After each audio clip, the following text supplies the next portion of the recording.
The forgotten name. In every forgotten memory, someone is waiting. By Arthur Blackwood. Copyright 2025 by Arthur Blackwood. All rights reserved. Prologue. It arrived on a morning when the sea sounded like an animal breathing through its teeth. The air was gray and damp, the kind of cold that lives in the walls. I had been awake since before dawn, counting the small noises of the house.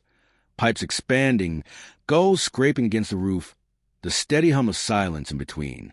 When I opened the door, there was only one envelope on the mat. No stamp, no return address. My surname, Ward, written in a hand that could have belonged to no one and anyone. I knew before I picked it up that it was meant to be read, not understood. Inside was a single line, printed cleanly in black ink. Do you remember the red bicycle? That was all. No signature, no date, nothing else but the soft impression of the letters pressing faintly through the page, as if the question itself wanted to bleed into everything it touched. I read it once, then again. Each time, the words fell heavier, as though they were dragging something out from under the floorboards of my head. A memory, maybe, or a warning. A red bicycle. It should have meant nothing, but it did. The moment I saw those words, I felt it. The tremor behind the eyes, the dull ache in the chest, the strange certainty that someone, somewhere, had been waiting for me to remember. I set the letter down on the counter beside the kettle. The paper looked harmless there, like any other scrap of mail, but I could feel it watching me, waiting, whispering that something had been misplaced long ago, and the time to ignore it had passed. I said my name out loud, a habit my therapist taught me for when the mind begins to slip. Lucas Ward. I said it again, slower, but the sound came back strange, like an echo in another house. Outside, the tide was pulling back from the bay. The horizon was thin and sharp as a blade, and for a moment, I had a distinct and terrible thought that somewhere beyond that line, the rest of my life was still waiting to begin. I folded the letter carefully, as if it might tear from sudden movement, and slipped it into my jacket pocket. It was only later that I realized I had no memory of ever owning a red bicycle. Chapter 1. The Red Bicycle. The reception area smelled faintly of lemons and printer toner. A watercolor meadow hung where a window should have been, all soft greens and a sky without weather. I sat in the blue chair in the corner, the one that wobbles if you breathe too hard, and rehearsed neutrality, calm face, even breath, hands visible, the tricks you learn when you've been, at different times, both the observer and the observed. Lucas. The voice was smooth around the vowels, a surface without ripples. Dr. Iris Lang leaned into the doorway, her silver hair gathered back by a black ribbon as if to apologize for its brightness. Her office is a geometry of quiet. A high, slanted window lets in a measured rectangle of light. A rug with narrow stripe of shadow that never moves. Shelves of books arranged by topic, not color. She does not decorate. She defines. There is always a glass of water on the low table between us that neither of us drinks. On the second shelf to the left, there is a clock that ticks only when you remember to hear it. "Good morning," she said, and not, "Are you all right?" I set the envelope down on the table with the care of a man, surrendering a small, loaded device. She did not touch it, not at once. "Would you like to tell me about your morning?" she asked. There was a letter on the mat. I said, "No stamp, no return address." And inside, I pushed the envelope forward an inch, permission, not insistence. She slid the paper out with 2 fingers, read the single line, returned it to its sleeve. Nothing in her face changed. If she were an actress, she would be cast as a judge who always knows the verdict. How did it feel to read it? Like someone found an old switch in a wall I've been painting over for years and flicked it. "Do you associate anything with a red bicycle?" she asked. Words, images, sensations. There isn't a wrong answer. Summer. A hill. The sound a bell makes when it doesn't ring. I said, surprising myself. And a dog. It keeps arriving with the image, like a shadow that belongs to someone else. "A dog," she repeated, as if tasting the word for grit. "What color?" I don't know. The not knowing had a shape, slick, evasive. Brown? Black? The details won't hold. She folded her hands in her lap. How is your sleep? For hours, I said. Better than last week. No dreams I could keep. She nodded, a small metronome. And your routines? Coffee. Lists. I caught the faintest approval at that. She is a zealot for lists. I said my name out loud. I added, because she would ask. Twice. Good.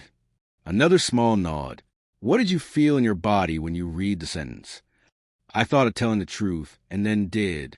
A tightness here. I touched the base of my throat, like a word I'm not allowed to say. She let the quiet expand around it. This is one of the ways she makes you tell her things you wouldn't otherwise. She refuses rescue. You fill the space. I also felt. I said, surprising myself again, watched. By whom? The letter, I said, before I could retrieve the stupidity. By my kitchen. By the morning. She accepted the answers, as if they were gifts wrapped in doubtful paper. I would like you not to chase this, she said finally. For a day, note what presents itself. Let your mind bring what it will without interrogation. We can look together next time. There's a next time in an hour, I said, attempting lightness. In my head. A sliver of a smile crossed her face and was gone. Then write to me, she said. Between sessions, your notebook is a room we can both enter. When it was over, she stood and I did, and we performed the small rite of leaving. The door opened at the precise moment my hand would have touched it, her step to the side that is generous without yielding. Outside, the corridor smelled more strongly of lemons, as if someone were polishing something that could not be made to shine. I sat in the car and put the envelope in the glove compartment, then took it out again and slid it back into my inner pocket. Distrust of my own future self is a habit that never quite feels like paranoia. I started the engine. The radio came on mid-sentence, coastal fog clearing by, and I turned it off as if words in the air might tangle with the ones in my head and pull them somewhere I couldn't follow. On the way home, at the roundabout by the supermarket, a boy pushed a bicycle across the zebra crossing. Blue frame, not red. The chain had spit grease up the back of his jeans in a neat fishbone of black. He moved with the solemn dignity children have when doing something that costs them effort in public. I watched him pass, and a feeling rose, not memory, exactly, but a pressure, as if the present were leaning on a door that wasn't built to bear weight. I let the engine idle until the car behind me honked. I went left, then right, then followed the road that lipsticked the rim of the bay. The tide was out, the wet sand a dark parenthesis. A lone dog ran crazy arcs at the water's edge, the way joy sometimes does in creatures allowed it. At home, the house had kept its shape. I have learned to be grateful for that on certain days. I stood in the hallway and said my name once, quietly, Lucas Ward, and the space accepted it. In the kitchen, I set the envelope down by the kettle again, as if returning an animal to its bowl. On the table, my notebook, the spiral bent, the cover soft from use. I wrote the sentence as it had appeared, copied exactly. Do you remember the red bicycle? And beneath it, the way you break a surface with a blade to see if there is meat beneath the skin, I wrote what came. Hill, dog, bell without sound, heat behind the eyes. The kettle clicked, made small dragon noises. I poured, watched the bloom rise and then sink. The window turned itself into a mirror for a heartbeat. My face, the room around it, the rectangle of bay. I looked like a man who had been told a secret in a language he almost understood. There are boxes in my living room that I sometimes mistake for safety. I brought the one labeled family to the rug and opened it. Photographs, certificates, a wooden horse with one wheel missing, the hospital bracelet, plastic, white, printed with my name in an alphabet that has always seemed too simple for the complexity of the person it attempts to describe. Ward Lucas. I set the bracelet on my knee and felt the chill of it through the denim. The photographs are a trick mirror. What you know changes what you see. I peeled apart a small stack of Polaroids that had fused together in a long, glossy marriage. The smell of old sun rose off them like a ghost. In one, a boy me stood on a low wall, arms out, a conviction that balance would follow belief. In another, a girl I could not place held a cat whose eyes had the expression of someone waiting for a bus that will not arrive. A man appeared in several. The jawline that was mine if I made a certain expression I avoid. The eyes I have refused called gentle even when kindness would have cost me less. No bicycle. No red. I told myself the absence meant nothing, and then heard how neat that sounded, how like a sentence a man writes to end a paragraph he does not know how to exit. A text arrived.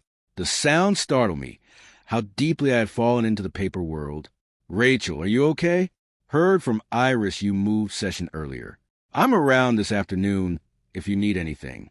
The message was characteristic, direct, offering a shape without presuming a fit.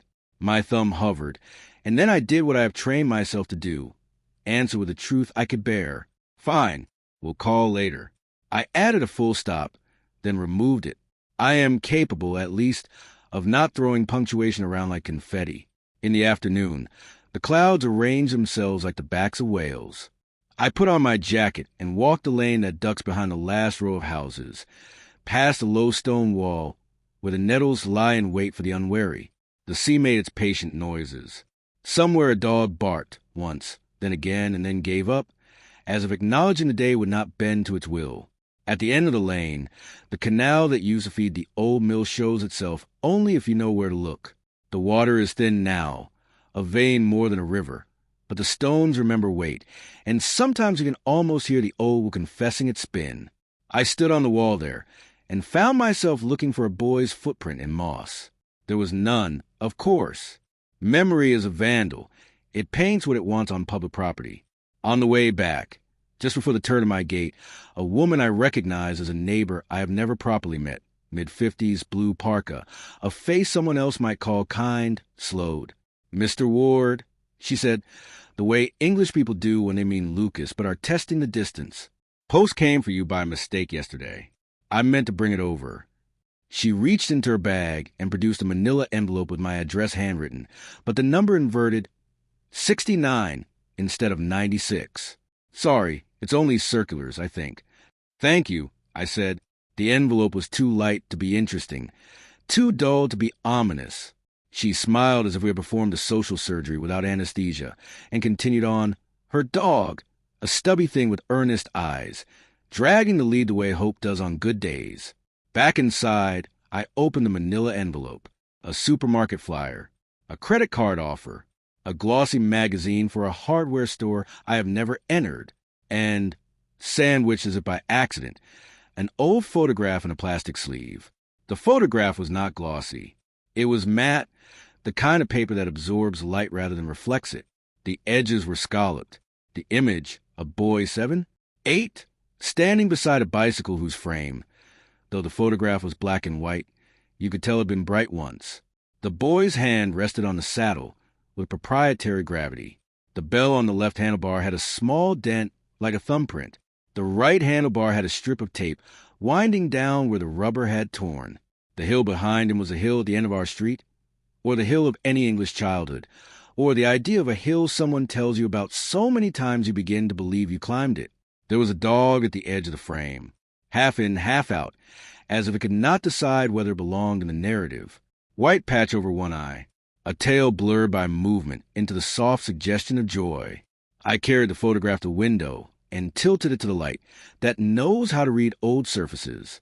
On the back, a word had been written in pencil, then partially erased, then written again, darker. LCS. The holes in the letters were small moons. "Lucas," I said to the boy who was not looking at the camera, but at something to the left of whoever had taken the picture. My name did not change the angle of his head. I slid the photo back into its sleeve and set it on the table beside the morning's letter, as if the two belonged together by gravitational law. Perhaps they did. The kettle clicked and breathed. I poured water I did not want. I watched steam lift like an idea you cannot yet form into words. And then the doorbell rang. It rarely does. People who know me know not to. I had that petty thought, who rings without warning, and then felt foolish for having it. I went to the door without looking through the peephole. I have never found suspense improved by poor staging. On the step, no one. The lane showed its empty back. The gulls arranged themselves on the roof opposite, like notes on a line. At my feet, an envelope identical to the morning's. No stamp, no return address. My surname written in that same restrained hand that borders on mechanical. I picked it up. It weighed the same as the first, a single sheet. I closed the door, set the envelope on the table beside its sibling, and for a moment merely looked, as if an extra second of attention might extract meaning through the skin. I opened it. Why did you lie? That was all. No greeting, no signature, no generosity of context. The first letter had been a key. This was the sound of a lock turning from the other side. I felt, absurdly from my pulse, as if I might measure what had been altered inside me by the number of beats it took my body to reorder itself. I went to the notebook. On the page where I had copied the first sentence, beneath hill, dog, bell without sound, I wrote the new line. Why did you lie? Beneath that, before I could attempt to make the answer clean, I let my hand write faster than my mind. Because I don't know what the truth is. Because some days every memory feels like a performance for an audience that will not applaud. Because no is safer than yes when you don't trust the ground beneath either. The phone vibrated again. Rachel, still around later? I looked at the photograph on the table. The boy's hand on the saddle, the dog's white eye, and typed, "Yes, I need to ask you something about when we first met." I hovered, then added, "Do you remember me owning a bicycle?" The question sat on the blue light of the screen, like a dragonfly. 3 dots, then a pause. Then not a red one. "You always said you hated bikes. Said you fell once when you were a kid and never got back on. Why?" I stared at the message until the words unmoored from meaning under the weight of attention. I set the phone down. I picked up the photograph again. The boy's face wasn't mine until it was. His mouth had the same stubborn downer that has made strangers accuse me of sadness on neutral days. I turned the photograph to the light and saw, faint, the ghost of another image behind it, the way old paper confesses when it has been pressed against a different past too long. It was only the imprint of the scalloped edge, probably, or my mind being generous with its hunger. In the evening, fog came in off the water, the kind that makes the world feel suddenly smaller and more intimate with its own dangers. The house sounded different in fog, with expanding, the electricity whispering in the wires, the small suction of the oven door as the temperature in the kitchen shifted degree by careful degree. I placed both envelopes and the photograph in the top drawer of the dresser in the hallway, the one with the rubber bands and the keys to locks I no longer own. It felt like hiding a wolf in a linen cupboard and telling yourself it will nap. Then I did the sanest thing I know how to do. I cooked, chopped an onion, burned the first cloves of garlic, and started again. Measured rice, measured water. Let flame do its honest work. The room filled with a smell that belongs to no memory, but the one you make in the moment. The doorbell rang again. This time I looked through the peephole. A shape, slightly hunched, the height of a man who had learned to apologize to ceilings. A hood shadowed the face. It is astonishing how quickly the body writes its own fiction. Predator, courier, stranger, savior. I opened the door only as far as the chain allowed. "Mr. Ward?" The voice was male, Midlands, or somewhere that has learned to shave its consonants. "Sorry to bother. You Lucas Ward?" "Yes." He held up a plastic wallet the way men on television do when they'd like to be believed. Inside, an ID badge with a logo I couldn't focus on. "We're doing some follow-up about a long-ago incident. Local records. Nothing to worry about." He produced a card and slid it through the gap. "If you could give me a moment, I'd appreciate it." "What incident?"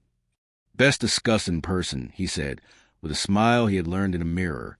"We were told you might have some recollections. Or materials." Behind him, the fog rearranged itself. Somewhere in it, a dog barked, and the sound came in soft, as if through cloth. "I'm cooking," I said. It was both true and cowardly. "Another time." "Of course." He nodded, as if that were the answer he had hoped for. "We'll be in touch." He stepped back. "By the way," he tilted his head, and I realized he was looking over my shoulder, at the dresser where the top drawer sits almost always a millimeter ajar. "Nice photograph," he said. takes you back. I closed the door gently. I waited until the hallway clock had counted 13 of its small, precise seconds. Then I slid the chain back, opened the door to fog, and found nothing on the step but the imprint of shoes that could have belonged to any man in any weather. I shut the door. I locked it, a ritual without faith. I walked to the dresser, opened the top drawer, and found the photograph where I had left it, the envelopes behind it. I did not touch them. Instead, I returned to the kitchen and turned off the flame under the pot and stood very still, listening for the new sound in the house that would tell me what story I was in. It did not come. What came, instead, was a memory without date, a wheel turning, spokes catching light, the hollow, bell-like sound a chain makes when it leaps a tooth and slips. And then, floating up as if from a depth I had no right to plumb, a name spoken in a woman's voice, not mine, not Dr. Lang's, not Rachel's. A name said with gentle correction, as if to teach a child the proper way to answer when the roll is called. Not Lucas, the voice said with infinite patience. And then the silence, as if the air itself were waiting for me to remember the rest. Chapter 2. The Visitor. I sat at the table until the sky began to thin, watching the envelopes in the drawer, like a pair of closed eyes.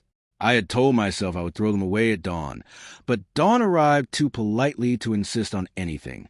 When the first light touched the window, I opened the drawer again. The envelopes were where I had left them. The photograph, too. I lifted it by the corner. The boy's eyes looked just past me, focused on something invisible but close, like a name being spoken behind a wall. I turned it over. The pencil marks on the back had smudged overnight, softening the letters into fog. Only the L remained sharp. I told myself it was just graphite reacting to air.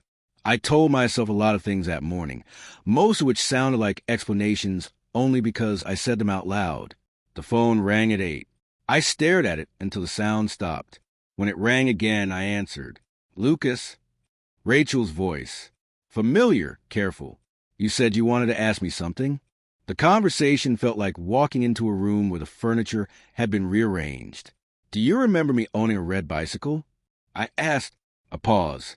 No, she said slowly. You always said you hated bikes. Said you fell when you were a kid and never got back on. Did I ever tell you about the fall? Another pause.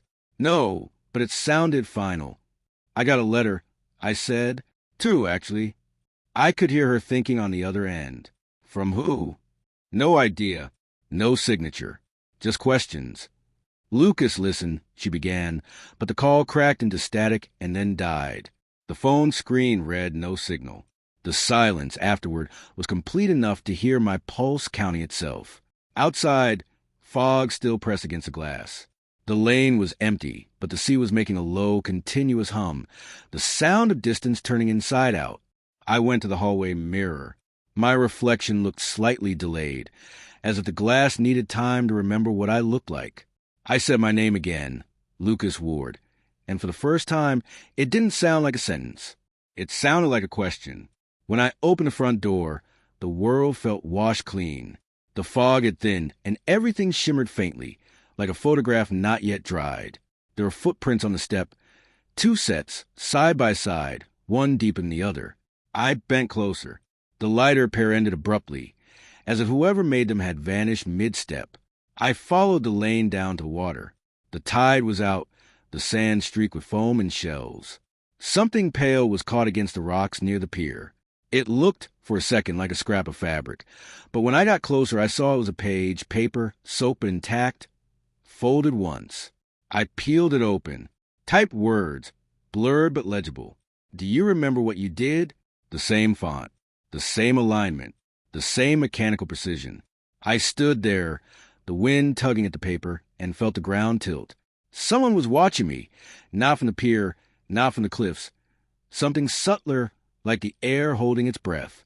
I folded the page, slipped it into my jacket, and turned toward home.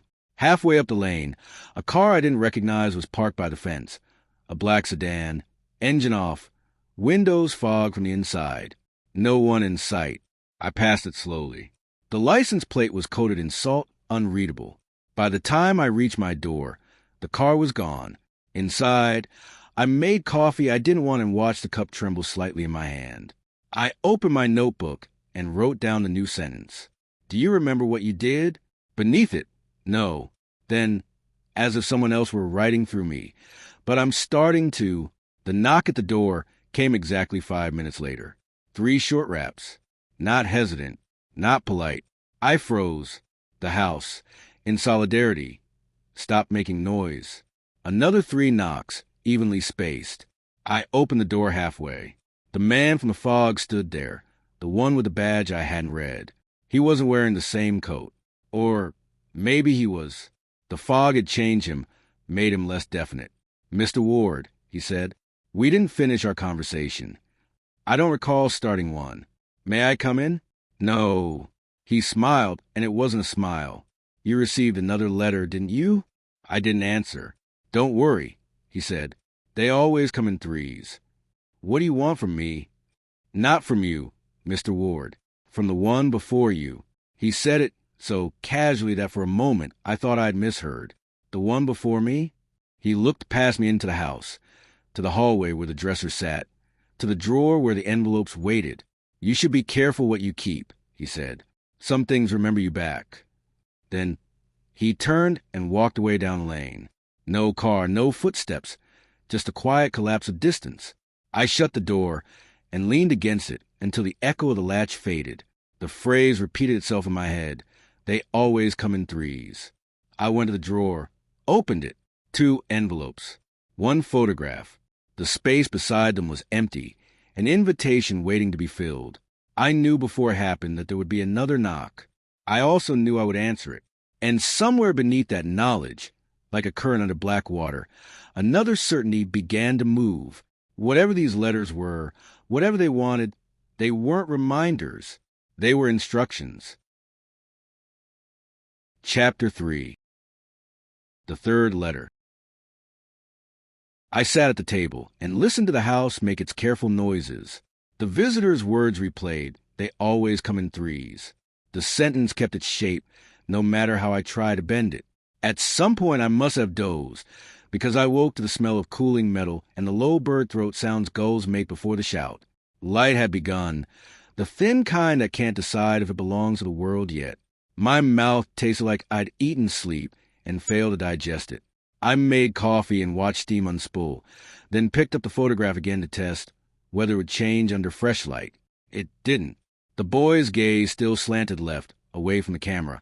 The dog's tail still blurred into suggestion. The bell still dented. The back still carried L, C, S in pencil, the holes of the letters like small lunar seas. I told myself again to throw the envelopes away. Then I rehearsed emotions in my head and felt the small, mean relief of not doing them. At 9, the phone found a signal and announced it with a hungry vibration. Rachel, if you want to talk, I can come by at lunch. Neutral ground, Harbor Cafe. The message carried her usual calculation, the right place to be overheard only by cutlery. Harbor Cafe at 1. I wrote back, then deleted the time, then wrote again. Yes, thank you. I put on my jacket to go out and then took it off. The house felt like a jar bearing a label I hadn't approved. I needed to change the label or the contents would curdle. I went to the living room and pulled the box labeled family down to the rug, under the photographs and the hospital bracelet and the school reports. Beneath a heap of receipts that had browned with time like old leaves, there was a thin blue exercise book with my name on the cover in a child's earnest hand. Lucas Ward Diary. The word diary had been underlined, then underlined again with a different pressure and a different pencil, as if the child had learned the seriousness of the word in the interim. Inside, 13 pages of careful script before the handwriting turned chaotic, then vanished. The entries were small, devoted to weather and school lunch and football stickers. On page 7, a smudge that might have been a thumbprint, and the sentence, "Fell off by the canal by the old wheel. Mom says I was showing off. Bell broke. The date was smeared, but the page smelled faintly of the old winter's glue breeze when it remembers being pasted." I placed the diary on the table beside the photograph and the envelopes and felt the tug between them as if small magnets had been sewn into their corners. A boy in a picture. A boy on a page. A man in a kitchen. A bell that broke. By 11. The fog had lost its argument with the sun. The bay wore light like a new coin. I left the house with a small stack of objects I had no respectable reason to carry to town. A photocopy of the diary page. The photograph in its sleeve. The first envelope. Because I have learned that sometimes the only way to test the reality of a thing is to show it to people who might not believe you. On the path by the seawall, a man I half knew nodded the way men nod when they want to acknowledge existence without encouraging conversation. The grocery delivery van performed its tight, careful ballet into a lane that had not been built for dances. A dog I recognized by its insistence barked at a wave as if it had said something unkind about his mother. At the corner where the old post office had been turned into something with white paint and metal chairs, a woman with a lanyard handed me a leaflet about a community watch scheme. "We're encouraging neighbors to look out for one another," she said. Her teeth were very white and looked like a plan.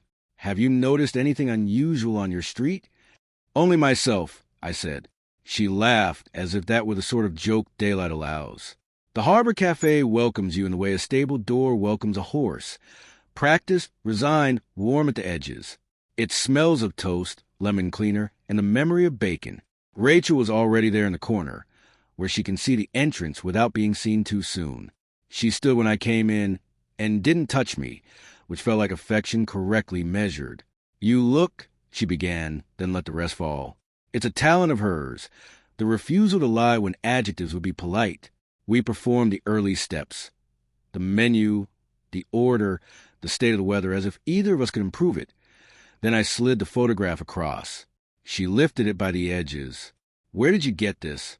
"In a manila envelope Ms. delivered to me yesterday." I said, "Circulars and this." "Who's the boy?" she asked. "Apparently me," I said, and immediately wished I had chosen a different adverb. "Maybe me." She examined the dog. "Yours." "I don't remember owning one," I said, "but that has not lately been a reliable measure of reality." She turned the photo over and frowned at the pencil moons. "LCS. Could be Lucas. Could be." She shook her head. "Do you feel anything when you look at it?" "Like a radio between stations." I said, "Sound there, but no music." "And the letters?" she asked. I took the first envelope out, then changed my mind and pulled the letter free, so the sentence wouldn't shout.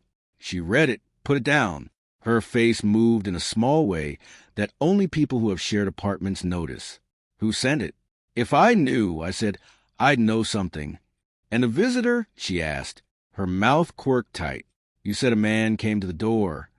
A badge I didn't read, a smile he had bought cheaply. He said they always come in threes. "They what?" "The letters." I said. He also said he wanted something from the one before me. Rachel's eyes lifted from the table. "The one before you?" "That's what he said." "The one before you where?" she asked, and I knew the conversation had stepped onto a narrow path over a drop. "I didn't ask," I said, and heard how that sounded. I was busy not inviting him in. She rubbed a fingertip along the scalloped edge of the photograph the way people touch objects that belong to the dead.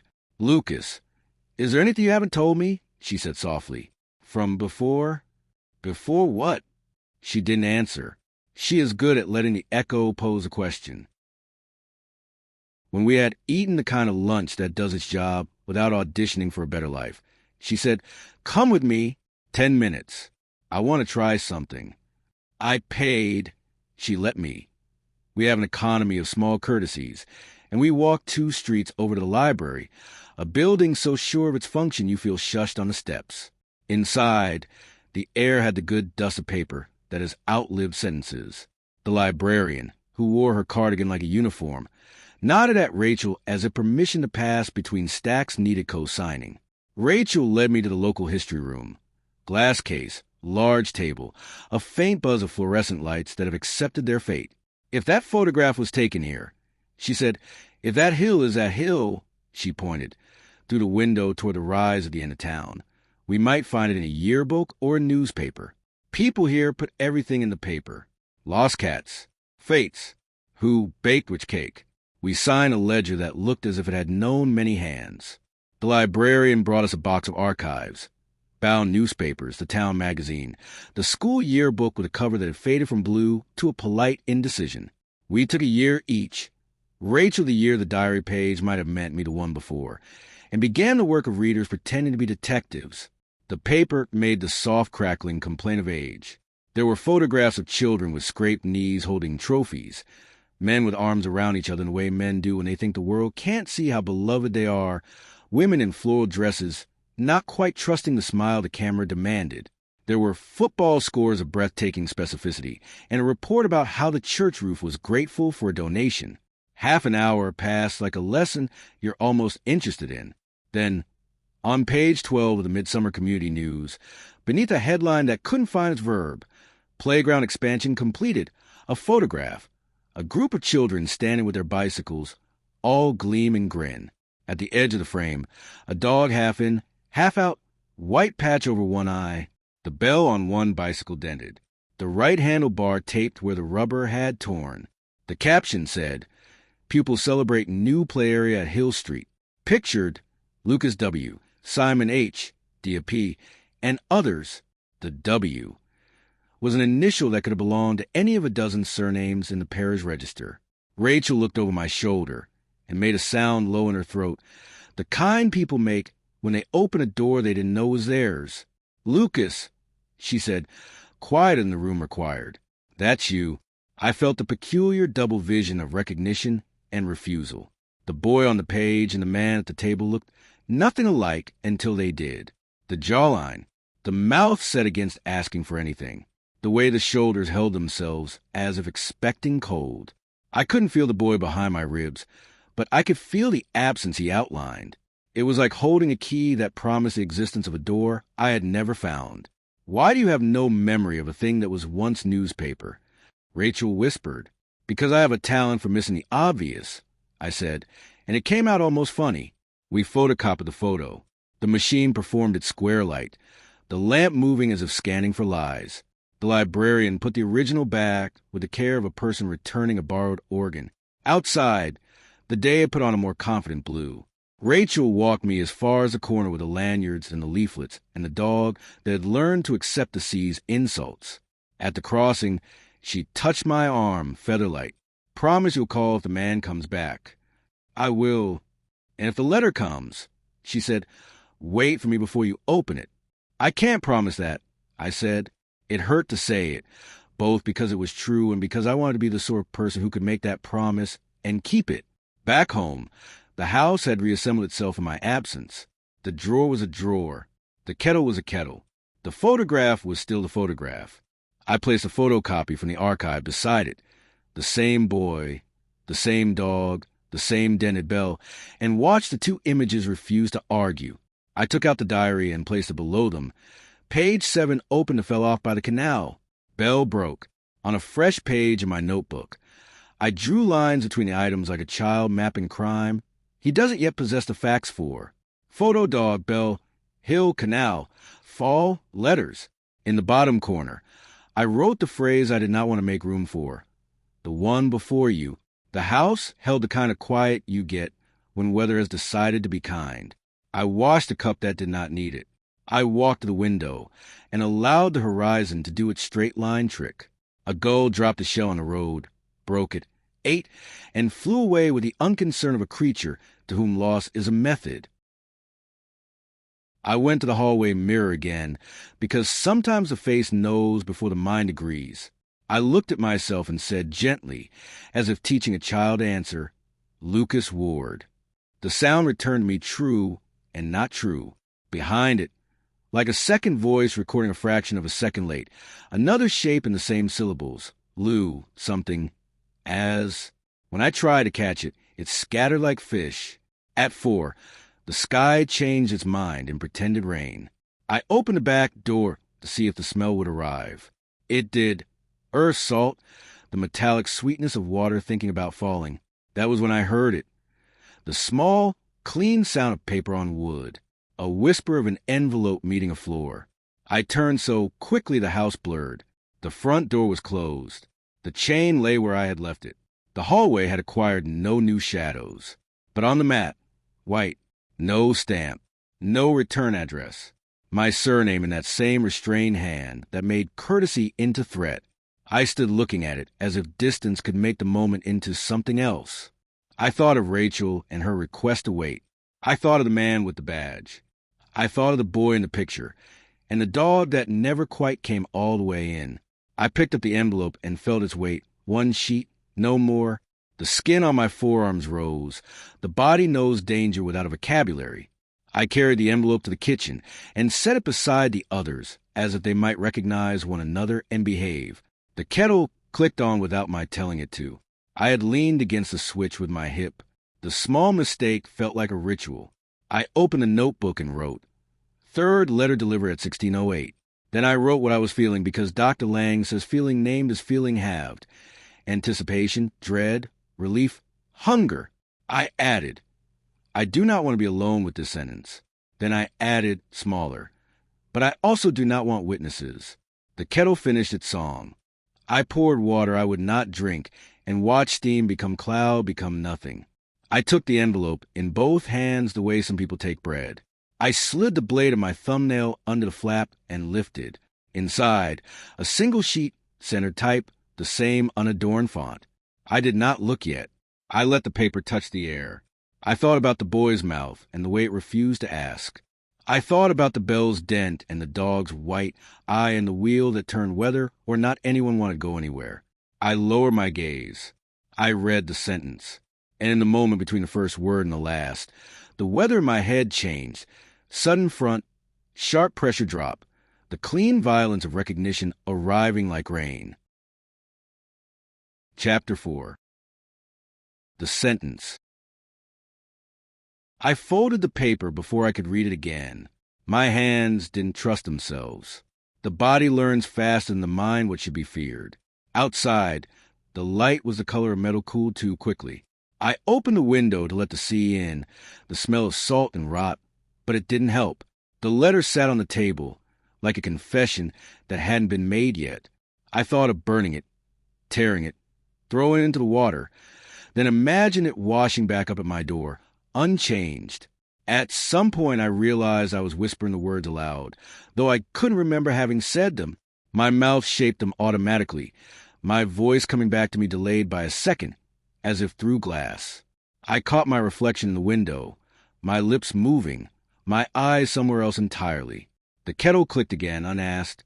Steam filled the room.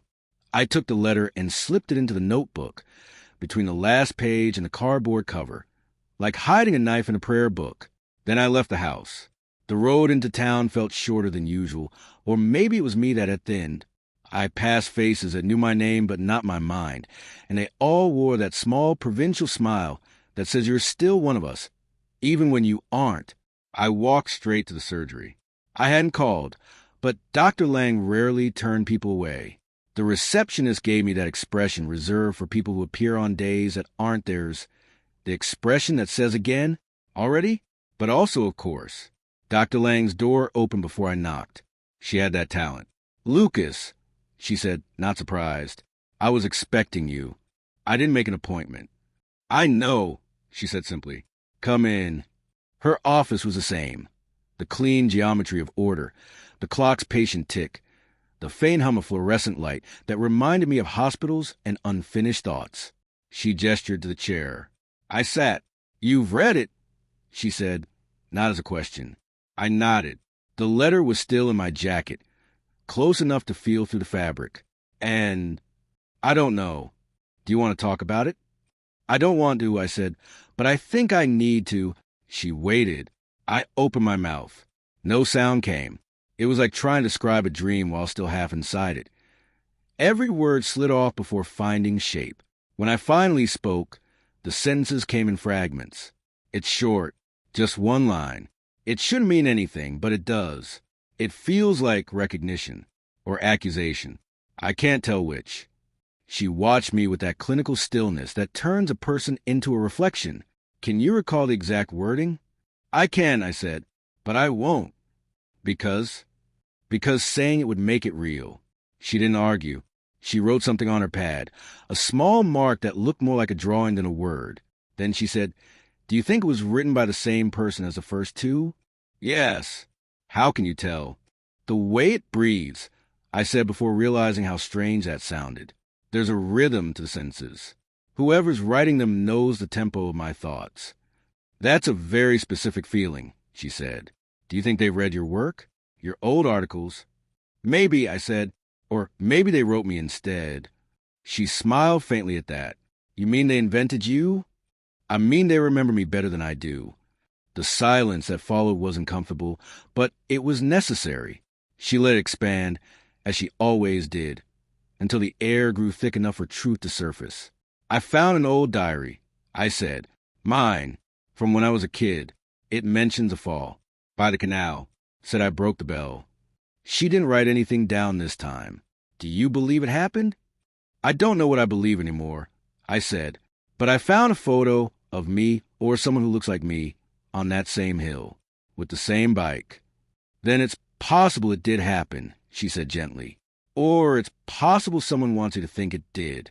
When I left her office, the day had turned sharp with sunlight, almost too bright to look at. The streets had that washed-out clarity that makes you doubt color entirely.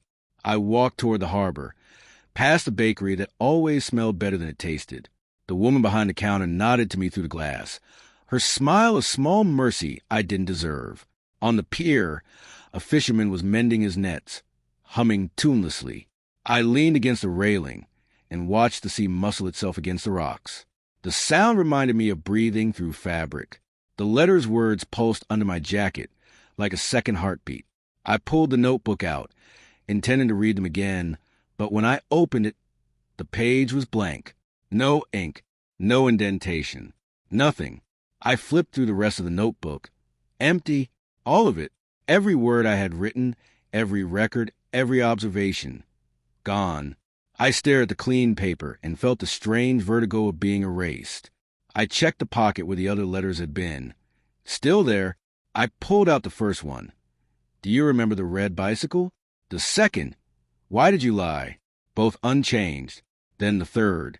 I hesitated. The paper felt heavier now, almost damp with meaning. I unfolded it. The line was still there, printed in that same calm, mechanical font. Only now, beneath it, faint but visible, there was a second sentence, one that hadn't been there before. Or maybe it had, waiting for light. I turned it toward the sun to read, but the reflection off the water blinded me. I blinked, and when my vision cleared, the extra words were gone. The paper was blank again. I don't remember walking home. I only remember standing in the kitchen again. The same light, the same table, the same chair. Everything slightly off, like a set rebuilt after fire. The notebook was still open where I'd left it. I picked up a pen, pressed it to the page, and wrote the first thing that came into my head. I am being rewritten. The phone rang then, a single chime before stopping. I picked it up, no number, no call. Just a faint sound of bicycle bell, the broken kind, ringing once, twice, then cutting to silence. I stood there listening, the phone still against my ear, as if the line might reopen. But the only sound left was my own breathing, steady, practiced, not yet my own. Chapter 5. The Stranger Who Knows His Name. I took the road that shoulders the bay, past the iron railings that remember palms, past the shuttered kiosk that sells postcards of summer this place insists it has. The sea was an argument being made by a patient person. At the harbor, gulls perched on the lampposts like notes waiting to be played. I went the way my feet already knew, toward the bookshop that pretends to be a cafe in the afternoons and a lighthouse for the unmoored at all hours. It used to be a cobbler's. They kept the sign, W. Trelor, boots repaired. Keys cut. Now there are paperbacks where the last once were, coffee where polish was, and a bell above the door that has learned the etiquette of small towns. Ring once politely and no more. Inside, the air had the moderated warmth of machines that make consolation. Two students argued softly about whether a poem should be allowed to end on an image. An old man read a fishing magazine with the concentration of a surgeon. No music, only the thin whisper of pages and the compulsory hiss of milk becoming something else. I ordered coffee I didn't plan to finish and took the table near the back where the wall is lined with the sort of books that carry more margin notes than plot. Local histories. out-of-print pamphlets about mills, a shelf of school annuals going back to the era of stern collars and children who knew how to sit still. I turned one of the annual spine out without meaning to, and a memory of paper dust rose, old glue, sunshine, hands that had learned their alphabet too neatly. "Mr. Ward?" A voice said, not tentative. A woman's voice with a slight rasp some people earn by saying many ordinary things kindly for a long time.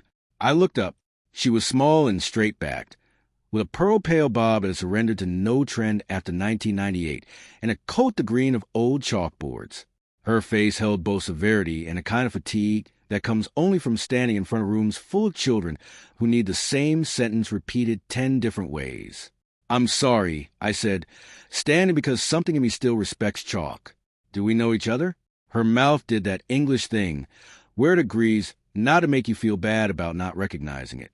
"We did," she said. "Once. In another life, I suppose." I had started to dread that phrase. "Forgive me," I said. "I'm not at my cleverest." "You were never at your kindest cleverest," she said without malice. "But you could be kind." She tilted her head, as if to check the light on me. "I'm Margaret Sand. Well, I was Margaret Sanderson, Hill Street Primary. Year 3. Then later, briefly, at the comprehensive when they needed a substitute in English. A small rearrangement occurred behind my ribs. "Miss Sanderson," I said, and watched the name put a different coat on the room. "I remember the name." I lied, and the lie came out with the innocence of a child who's not yet learned how to give a lie a proper spine. She spared me by not calling it out. "May I sit?" she asked, already moving a chair. "Please," I said. "Of course." "Do you still take sugar?" she asked. "I don't know," I said, and she made a sound that might once have been laughter. "Then let's gamble," she said, and went to the counter. Came back with 2 cups and the absolute confidence of people who have spent their lives distributing liquids to the uncertain. She pushed 1 cup toward me. "I put half a spoon," she said. "You never wanted more. You said it made your teeth feel furry." Somewhere in the house of me, an internal staircase creaked, but no one came down. I began. "Not yourself?" she said, not unkindly. "None of us are, dear. Not fully. But you're less yourself than you think you are, and more yourself than you're ready to be. It's all right. We survive our thresholds." I looked at her properly then, the way I used to look at faces when I was paid to, and saw how time had written itself into her. The small lines around the mouth where disappointment learns to perch, the eyes that had watched 1,000 small acts of cruelty and a larger number of small acts of grace. She wore no ring. On her wrist, a watch with a scuffed face, a pen in her coat pocket, because certain professions strip you of jewelry but never tools. "You call me Mr. Ward," I said, "aimless as a kite." "I did," she said, "because that is how the town has decided to keep you. But we both know you were not Mr. Ward when you learned to make your letters join up." The air changed shape around my head. "I'm sorry." She inclined her chin toward the shelf of school annuals. "You're in there, you know. Once with grazed knees, once with a trophy you did not deserve, once with a bicycle you promised not to ride fast on a hill and promptly did." She sipped her coffee. "Do you remember that bicycle?" The cup was too hot in my hand. "Not well," I said. "Not yet." She waited a moment, then said, so gently that if the room had been noisier it might not have heard, "Do you remember your name?" I had one ready. The one on my post, on my bills, on my doctor's register. The one that fit when said aloud in a hallway for the benefit of a mind that slips. But the way she asked it unclipped the word from its hook and let it swing. "You were always private," she said, as if to herself. "Even then, you gave very little away. You kept your face like a cupboard with the door tied shut. But names have a way of telling the truth when the rest goes stubborn." "I'm Lucas," I said, because to say nothing felt like a kind of theft. She smiled with her eyes, not her mouth. "You were," she said, "and you are, but once for a while, you were something else too." She reached into her bag, sensible leather, the kind that knows church and market day and staff room, and took out a small, flat parcel wrapped in brown paper and tied with string. She set it on the table like an offering made without religion. "I have been waiting to give you this." I didn't know if you'd come here, but everyone comes here eventually. The string gave with the small sound string makes when it remembers it is made to yield. Inside, a ledger, A4, the blue-gray cover that was already old-fashioned when computers pretended to be the future. On the first page, in her hand, Hill Street Primary School, attendance and conduct, years 2 to 4. Below, columns and lines ruled by someone who believes order is able to answer most questions. I shouldn't have it, she said. It should be in the archive, moldering quietly. But I took it when they closed the old building, and I have been absolving myself by telling stories about how it might be useful one day. Lies are less sinful when they carry hope. She flipped to a page 2/3 in. The date in the corner, smudged but legible, lived roughly where the diary page might have positioned itself if calendars had been honest. The names were written in her careful teacher hand, each letter made to stand at attention. Khan Amrita, Hail Simon, Patel Diya, and then a name that turned the air in my lungs into something with edges. Lucas, and then a different surname than the one the town had issued me. For letters, efficient, unapologetic, not Ward. My mouth did what mouths do when the rest of the body refuses action. It said the name. It felt both mine and mispronounced, as if I were attempting a foreign word with my old teeth. She watched the word take its place in the room, and nodded once, as if acknowledging the arrival of a late guest. Yes, she said. That is how you were recorded then. That is how your mother wrote it when she signed letters. We never knew why it changed. One summer you came back after being gone some weeks, and your mother brought a note, and the office wrote new forms, and the old files were sent to a room with spiders. Children don't question these things.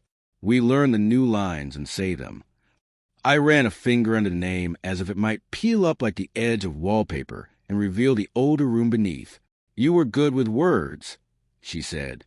You gave too little of them to people who needed them and too many to paper. You were protective of a girl named Diya, though she did not need your protection. You let the boy who liked to hurt others think you did not notice when he tried with you. You never told me when you bled. You never told anyone very much.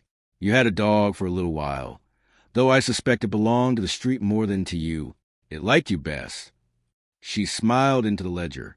You once pretended to be ill to avoid reading aloud, because you did not like the book, not because you could not read it. You did a very convincing cough. I sent you out anyway. You forgave me on Tuesdays. I don't remember forgiving anyone, I said, and heard how that sounded. Oh, you forgave people all the time, she said. You just didn't tell them you had. It made you feel safer. Her finger moved down the column. Here, December. Absent 3 days. Fall at canal. Advised rest. You came back with a scab that looked like a comma and a new caution behind your eyes. You stopped running for a while. You made lists instead. The bell broke, I said, and we both listened to the way the sentence fit into the ledger, like a puzzle piece that had been dropped under a sofa for years and still remembered its shape. She closed the book gently, as if not to wake something. I kept this longer than is decent, she said. But there's a thing you learn when the filing cabinets are emptied around you. What you say becomes your small rebellion against forgetting. Did you know my mother well? I asked, the question arriving like a stone I'd been carrying in my pocket. She considered. As well as teachers know mothers who are tired, she said. She loved you in the way people love, with one hand, while the other is trying to hold a life shut. She was proud of you in the quiet way, the kind that does not make a fuss at assemblies but keeps the certificate on top of the wardrobe as if it could guard the house. Do you know, I began and stopped because the end of the question had teeth. Why the name changed, she said, saving me again. No. We assume so many reasons in schools. We invent grown-up explanations to make our disquiet seem sophisticated. But I remember the day. The secretary wrote, Ward, and I practiced saying it, because names should be said right in a place that asks you to answer to them. I wrote it on the board for the register, so I wouldn't forget. I remember you looking at it with a little frown, as if the letters were trying to sit on each other's laps in the wrong order. I looked down at my hands. They are the hands that have always belonged to me in mirrors. A map of veins I recognize, a scar at the heel of my left palm that might be a comma. It is excruciating what you can recognize while refusing to admit what recognition implies. Do you remember me? I asked quietly and hated the need in it. Very much, she said, in ways you would not expect. She smiled. You wrote an essay in year 4 about the sea as if it were a person who had decided to stop trying to impress us. It was a very good essay. You also broke a window that you pretended not to break. You insisted a poem rhymed when it did not, because you wished it to. You were lonely without disliking being alone. You hated your birthday. You did not like being sung to. When you were afraid, you used long words like a long coat. I felt something inside me sit down. It was not comfort. It was simply the relief of hearing a language I can understand. Do you know a man with a badge he holds up without letting you read it? I asked. She looked at me for a long time. When she spoke, the rasp earned an extra grain. There are always men with badges, she said. In some places a badge is a job. In others, it is a habit. Did he ask you for your name? He told me I wasn't the first me. I said, he said letters come in threes. She glanced toward the door the way people do when they estimate the weather. He isn't wrong about the number, she said, and I lost a degree of heat I would have liked to keep. But you already knew that. We sat in the little world the shop had drawn for us, while outside some other scene played itself. The one with gulls and wind and men lifting crates with the grace their bodies earn on other days. She slid the ledger toward me. I want you to take this, she said. For now, I know it doesn't belong to me entirely, but it doesn't belong to a cabinet entirely either. I shouldn't, I said, reaching for it. You shouldn't, she agreed and smiled. Break one rule that makes a kinder truth, and you'll find it punishes no one who matters. I placed the ledger in my bag, as if it might bruise. Miss Sanderson, I said, then felt foolish of formality and tried again. Margaret. She waved the correction away. Keep it, she said. Names matter when there's power in the room. Here, we can be what the coffee allows. Did I ever... The question arrived late, shy of itself. Did I ever have a friend called Simon? Simon Hale? Her eyes did a small remembering. Yes, she said. The boy who liked to hurt others sometimes, but not you. You knew how to talk to him without letting him practice. He moved away before the end of year 5. His mother got a job somewhere that needed money more than she needed him to finish friendships. And a girl called Diya? A different light. Oh, yes, she said. Diya Patel. Clever in a way that makes teachers feel both proud and slightly unnecessary. She taught half the class to multiply when I had laryngitis. I think she taught you more than you admitted to her. She paused. She had a bicycle. Red. The word landed and sat between us like a third cup we hadn't ordered. Would you like me to write down an address? She asked eventually. I won't pretend it will be current. People move on, especially the ones who were ready to when they were small. But I can give you the last known. Yes, I said the word too quickly, because I was afraid of wanting. She took the pen from her pocket and wrote on the back of a receipt. Curly letters that had bullied sloppier letters into straightness for decades. An address, a telephone number with a line through it, and beneath, as if she couldn't help herself, a note in the margin.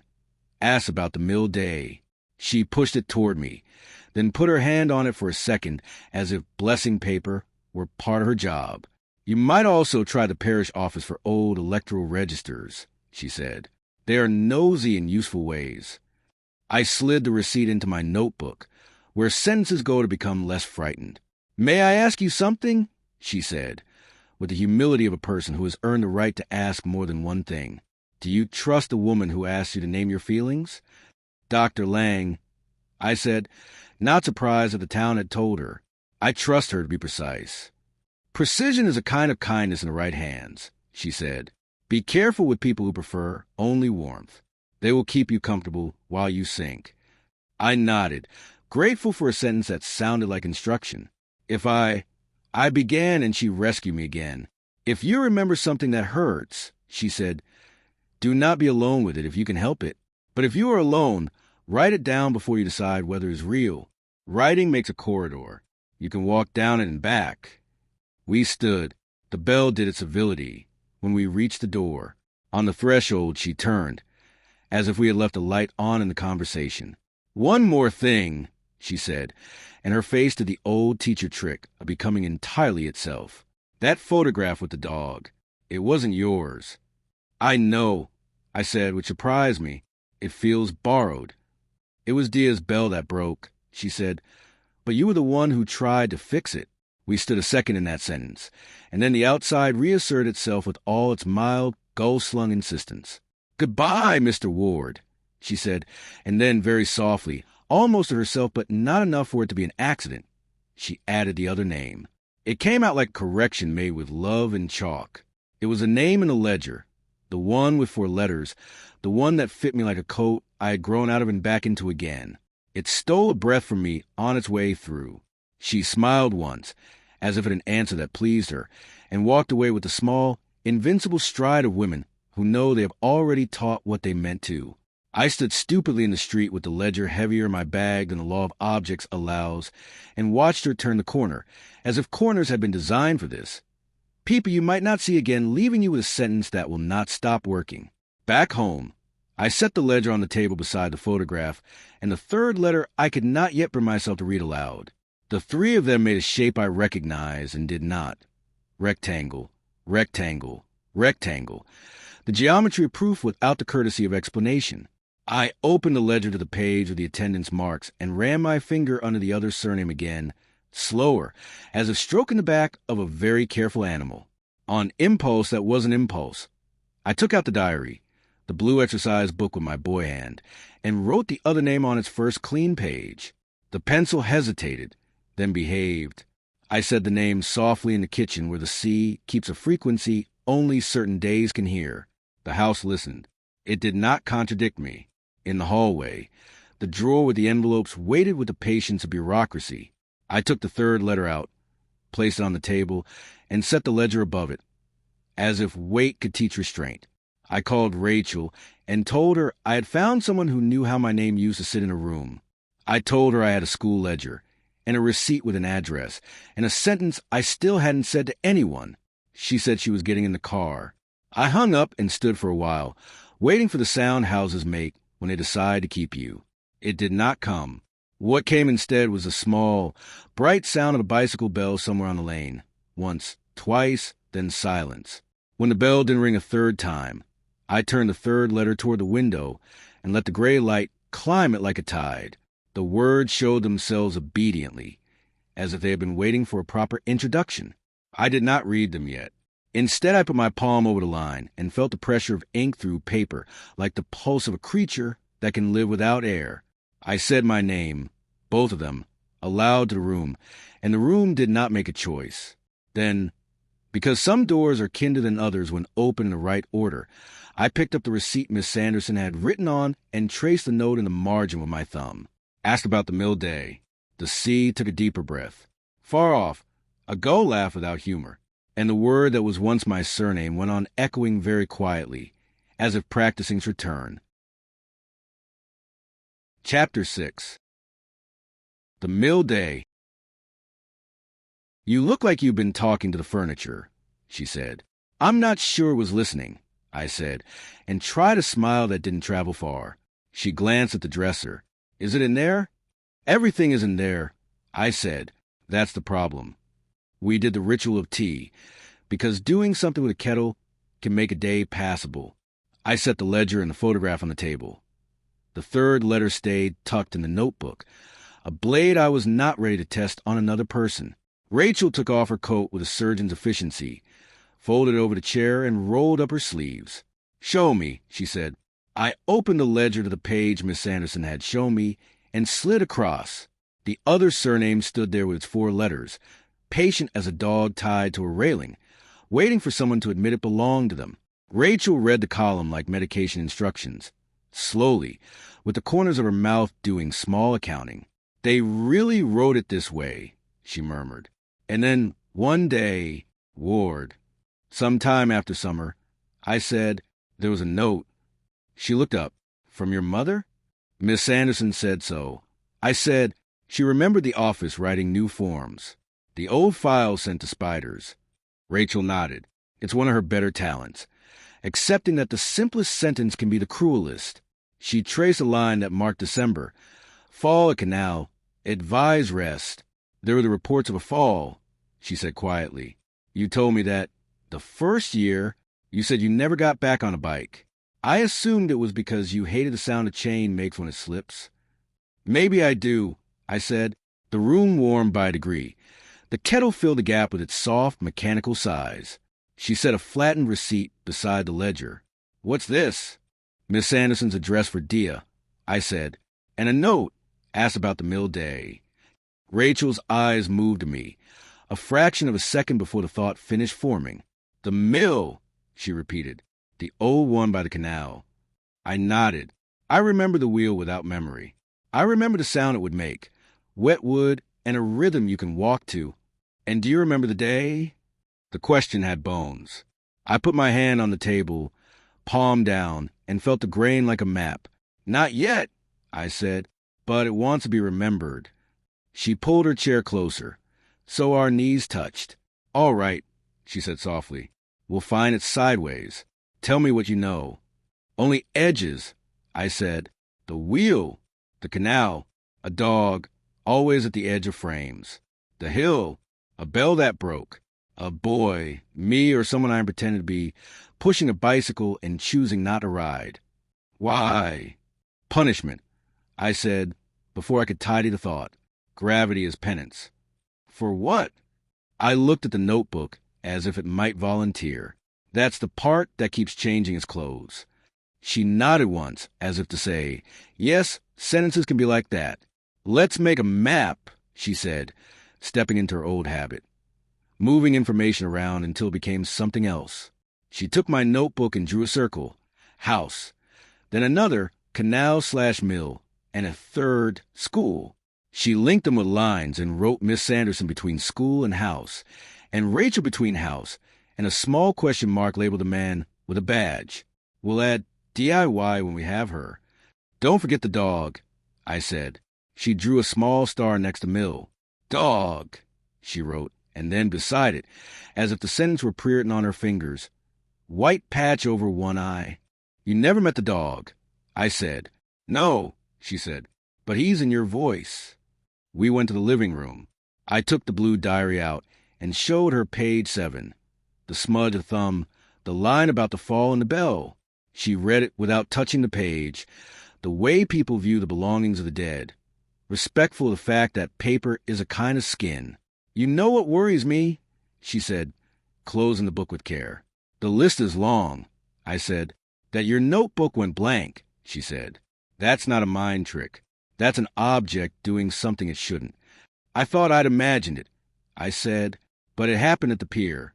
The third letter, it looked like it had an extra line for a second. Then nothing. She sat back. You think someone is interfering. Physically. I think reality is letting itself be edited. She laughed once, a single note without humor. You used to say that about governments, she said, about how people in power doctored public memory with language. I suppose I did, I said. I didn't expect to find footnotes in my kitchen. We stood at the window. The sea had chosen its gray again.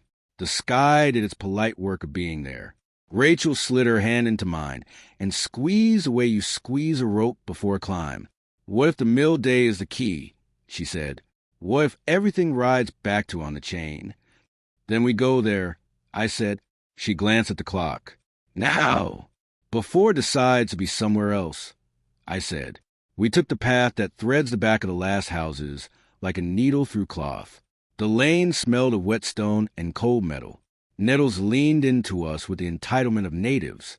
At the end, the landscape changed shape, the ground turning wick-soft, the air thickening with a sweetness that is only pleasant if you're not responsible for its source. The canal was a long, low seam sewn into the earth. Reed beds leaned in, their brown heads talking to themselves. The mill had known better days and made no secret of the fact. Its stone belly sagged. The wooden wheel, a skeletal circle with teeth missing, leaned at an angle that would have worried a sentimental engineer. Someone had fenced the place off with optimism and wire a decade ago. Time had been disagreeing with that decision ever since. We stopped at the gate. The sign danger, keep out, had lost its most persuasive letters. Rachel looked at me. Can you see it? I can hear it, I said. What? The wheel, I said, though it wasn't turning. When it moved, the sound it made when it caught. We went along the fence until a section someone had loved less provided a choice. Rachel held it up, and I went through, checked the ground for the kind of treachery that likes to leave stories in hospital corridors, and pulled the fence back for her. Inside the perimeter, the air felt close, as if it remembered too many days at once. We circled the wheel. Close up, it was a cathedral of practical carpentry. Moss had found its church there. A plaque at the base, installed by some committee that believed memory could be attached with bolts, offered a paragraph about history. My eyes slid off it. Rachel read it aloud, the way one reads a name to honor a grave. First recorded mention, 1791, converted, 1932 educational visits, Mill Day demonstrations for local schools. She stopped and looked at me. There, Mill Day, I said. The words had waited. She found a date in the rust. June 14th, the last digit effaced by whether the plaque had not bargained for. Could be 30, could be 80, she said. Could be your year. We went to the door. It was locked, of course. That didn't matter. The boards had shrunk and bent and separated in a way that made privacy seem like a joke played on the building. I put my eye to the gap and saw a dust holding light, and, strangely, color, a circle of something red, low to the ground, faded but definite as an idea that refuses to be talked out of itself. Red, I said, inside. Rachel squinted. Could be a barrel, she said. Could be a bucket. Could be a lie the light is telling us. Could be, I said. The wheel loomed above us like a memory determined to be exact. What happened here? You fell, she said, at least once. And before I fell, she placed her fingers on the door, as if asking it to agree to something. You were a child, she said, and then you weren't. We stood a while, each listening for a noise we would know if we heard it. I was the first to speak. Do you smell that? Oil, she said. Yes, I said. Fresh. We looked at each other. Someone's been here, she said, recently. We left the canal with the feeling you get after stepping away from a photograph that might one day prove to be evidence. As we climbed back to the lane, Rachel stopped and crouched. Lucas. She pointed to the ground. In the mud by the fence. A shoe print not ours. Small, narrow, a tread that made a crescent like a smile. Beside it, a shallow paw mark, the sort of smear a small dog makes. Not recent enough to be confident of, not old enough to dismiss. White-eye patch, I said, and had the childish urge to call out a name I didn't know. Back at the house, the rooms felt slightly rearranged. Not the furniture. You learn to notice what you can screw to the floor, but the weight of the air, the way the hall held cold, the angle at which a book leans when someone has put it back without understanding what angle means to books. Rachel felt it too. She stood just inside the kitchen, hand on the doorframe, and said, Something's been here.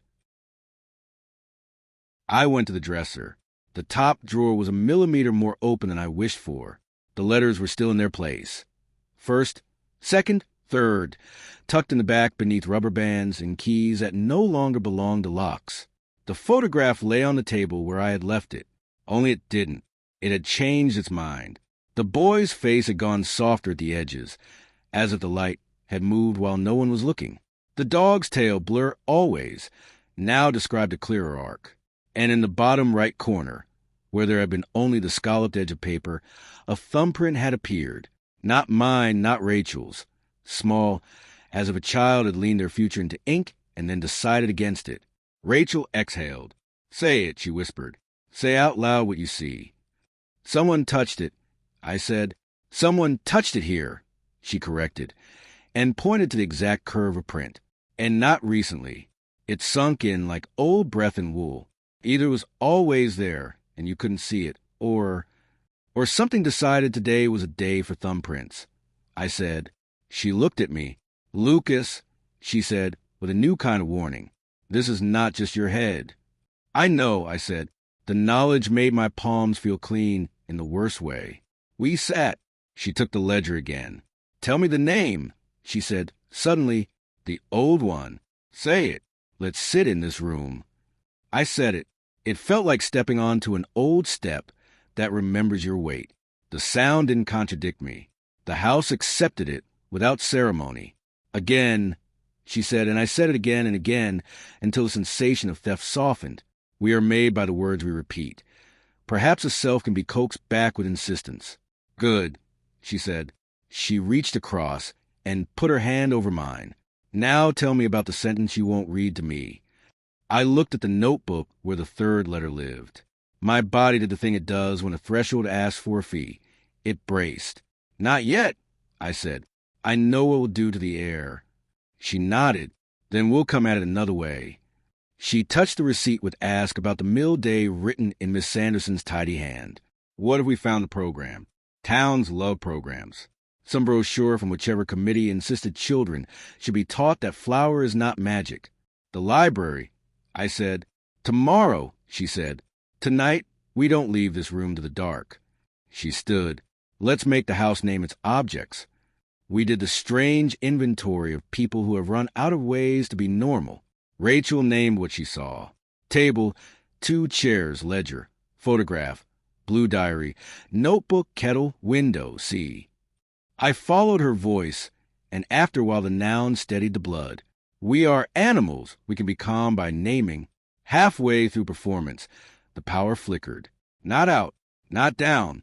A stutter, the kind of voice makes when it remembers it is being recorded. The light regained its sentence and carried on. The radio off. Breathed a half word into the room and then recovered its silence. We waited. The house waited back. Do you hear that? Rachel whispered. At first I could make it into anything. Wind, a pipe complaining, a piece of the day still deciding who it belonged to. Then inside it a rhythm, a turn, a catch, a turn, with underwater, the gentle insistence of a wheel learning to push again. The mill, I said. In your house, she said. No, I said. In my head, which is worse. She walked to the hallway, slow, because panic is the fastest animal and you have to sneak past it. She looked at the dresser. From where I sat, I could see only the top edge of the drawer.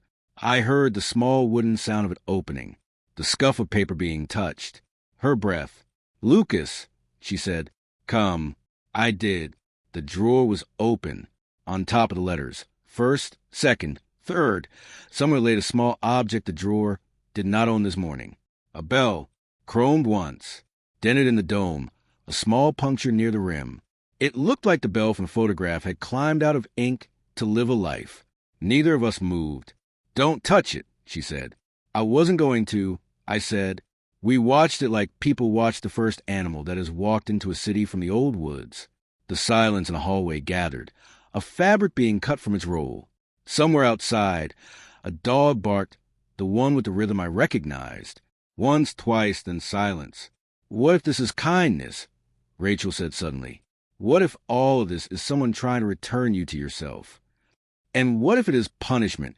I said. What if returning to myself is the punishment? We stood there another long, useless half-minute, composing futures. Then she took a breath and said, I'm going to take a photograph. She pulled out her phone and did the careful theater of documenting. For us, she said, not for anyone else. I want to know tomorrow that today was not a story we agreed to tell. She stepped back into the kitchen, needlessly checked the photo, then placed the phone face down, as if the lens might let something out. I closed the drawer to a respectful distance. The air took a small step away from us. We tried again to behave like a day had a shape. We ate because people in houses eat. We spoke because silence is teeth. Rachel told me a story about a client who had 2 sets of calendars, one she showed to supervisors and one that told the truth, and about how both sets exhausted her. I told Rachel about the man with the badge and the way he looked at the drawer, as if compartments existed to be suspected. Night came up the lane and sat on the roof. We turned on the lamp because we have not yet evolved past symbols. Rachel stretched on the sofa and closed her eyes the way certain people sleep, fast, convincingly, between heartbeats. I cleaned up, a man pretending to be a person, and then let myself stand in the hall again, because some currents drag you in pretending you are walking as kinder. I opened the drawer. The bell was where we had left it. The letters, too.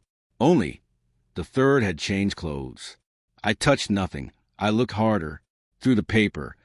Under the top layer of white, like a word under skin, a line waited, as if something had bled confession, and then thought better of it and turned the paper back over.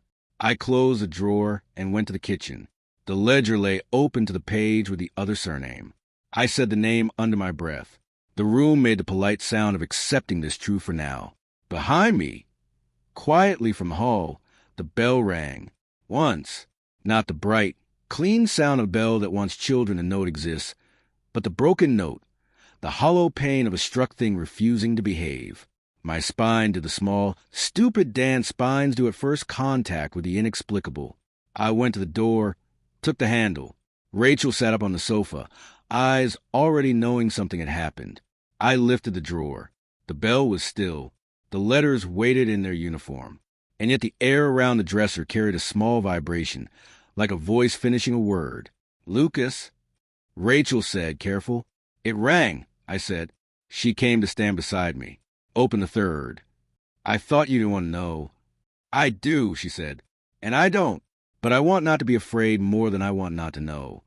I took the blade of my thumbnail and unsealed what was sealed. The third letter slid into my hand like a decision. I lifted it halfway, enough to know it could be lifted further, not enough to test the future. I looked at her. She nodded.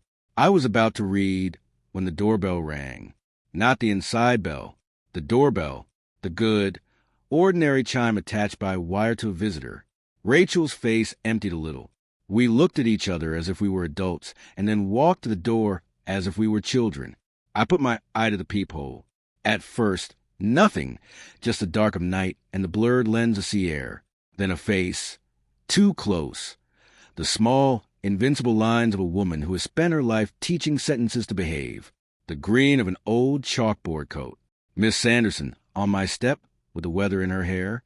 I opened the door and the night breathed into the hall. She stood with the dignity of people who refuse to apologize for being necessary. "I'm sorry to come so late," she said, not sounding sorry at all. "But I thought you should have this." She held out a folded paper. A4, tri-folded the proper way, the way offices teach. I took it.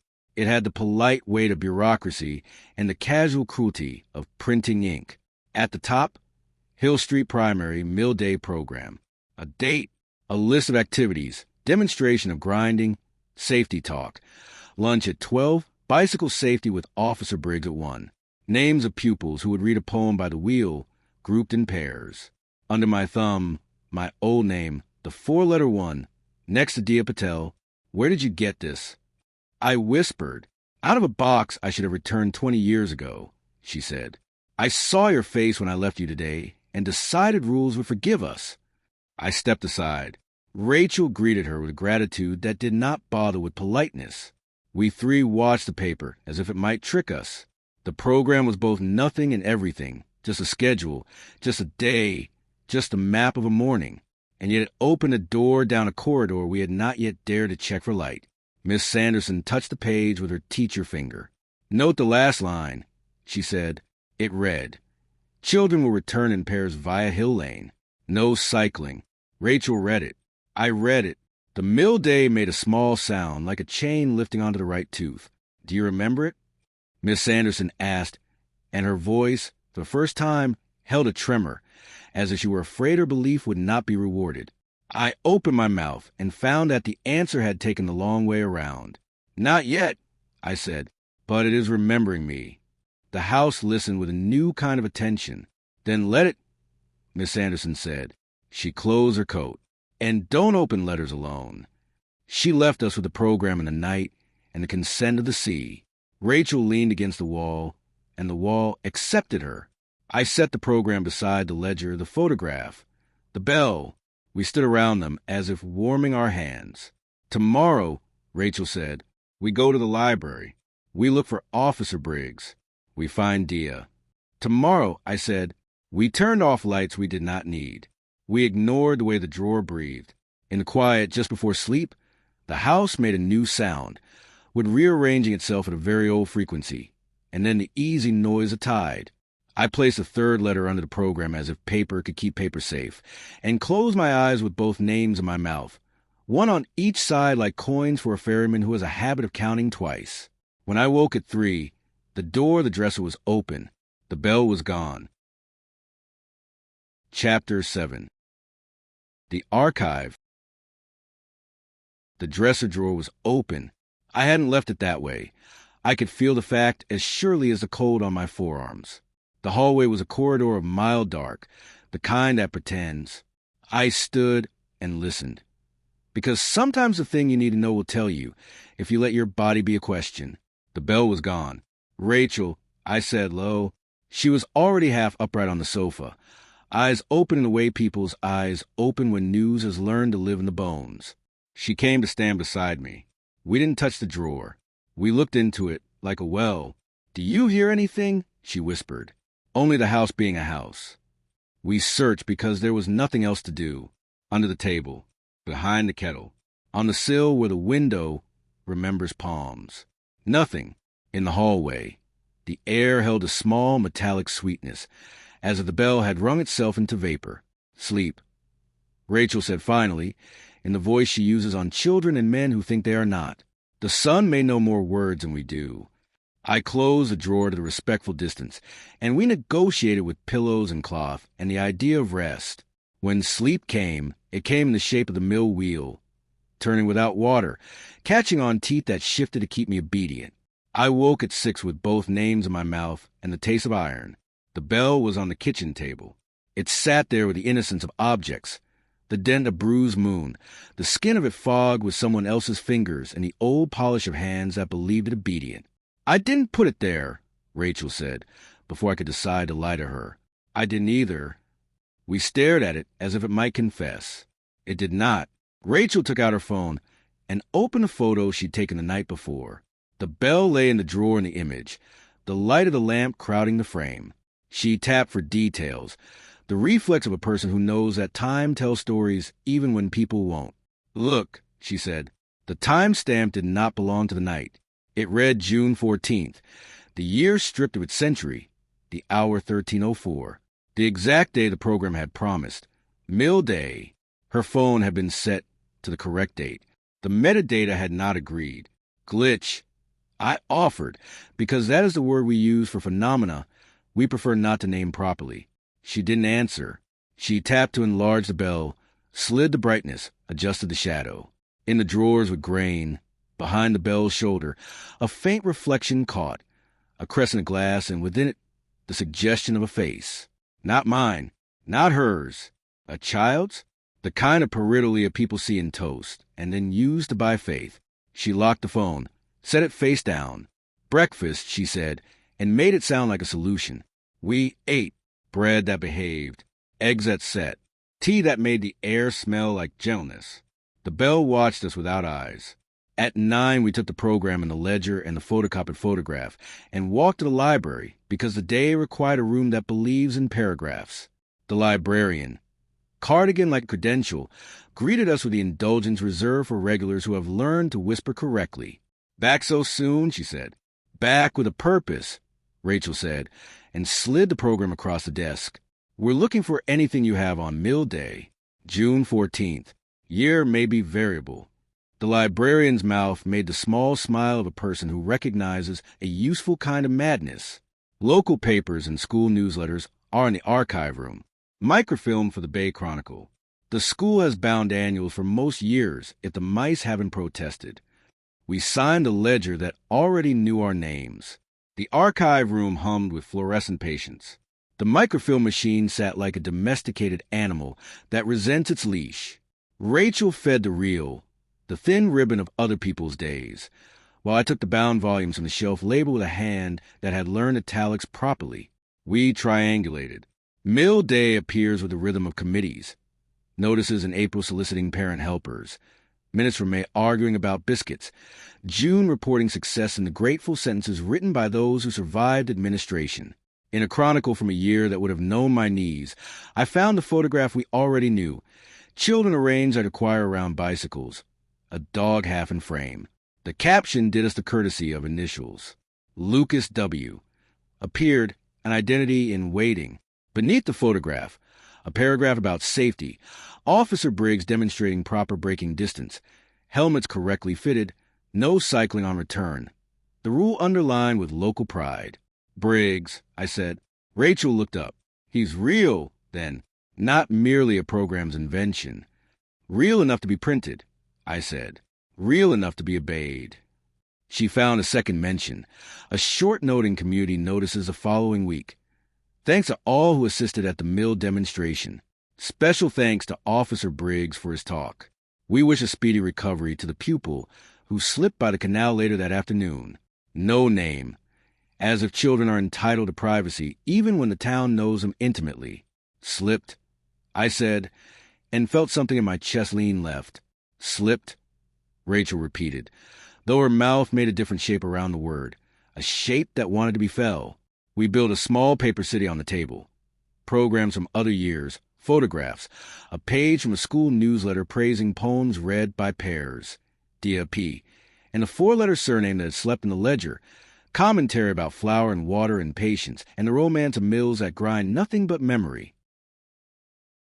Look at this, Rachel said, and handed me a typed list from the school's archive. Emergency contacts. Summer term, a document that should have been shredded when the century changed. Names of parents, numbers that had no mobile's logic. Next to mine, an address we did not recognize. The surname was the four-letter one.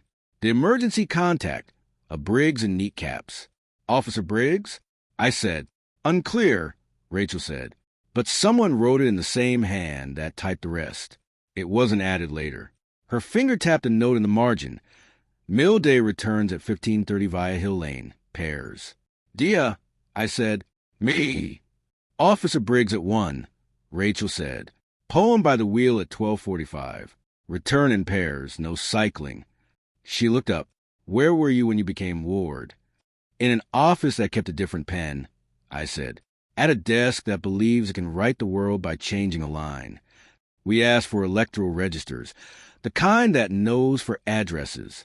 The librarian returned with a gray binder and the expression of conspirator. We found Briggs on a street that had earned brick before war rationed the idea of porches. A first initial that belonged to several men. The same name listed in the year of mill day and the year after, and then gone, as if he had learned the trick of being elsewhere. Police station? Rachel said. We can try, I said. We can also fail and return to the room where our failures live. We copied what we were allowed to copy.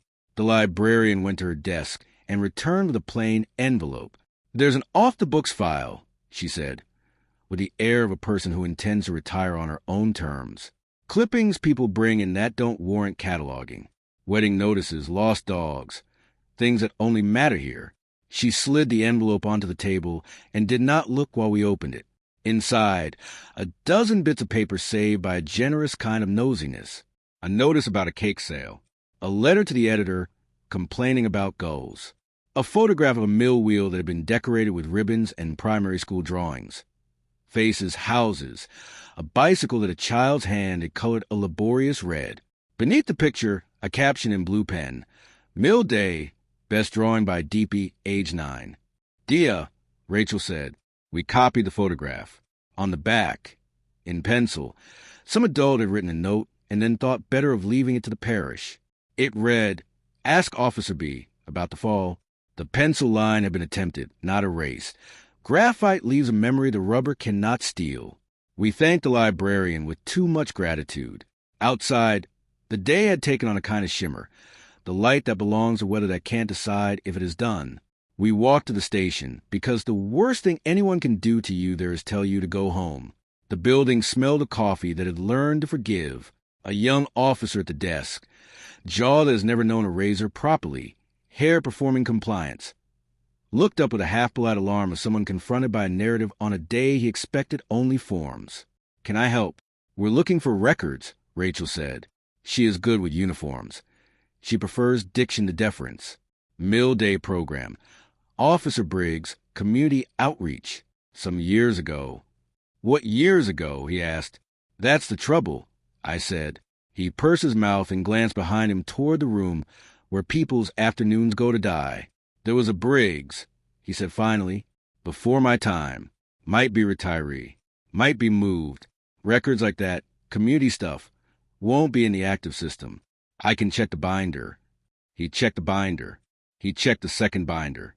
He frowned with the vigor of someone who has discovered an unsatisfactory index. There's a gap, he said. The year you're looking for isn't here. The month, either, could be a misfile, could be a borrowed file that never came home. Could we leave a note? Rachel said, and slid him her card.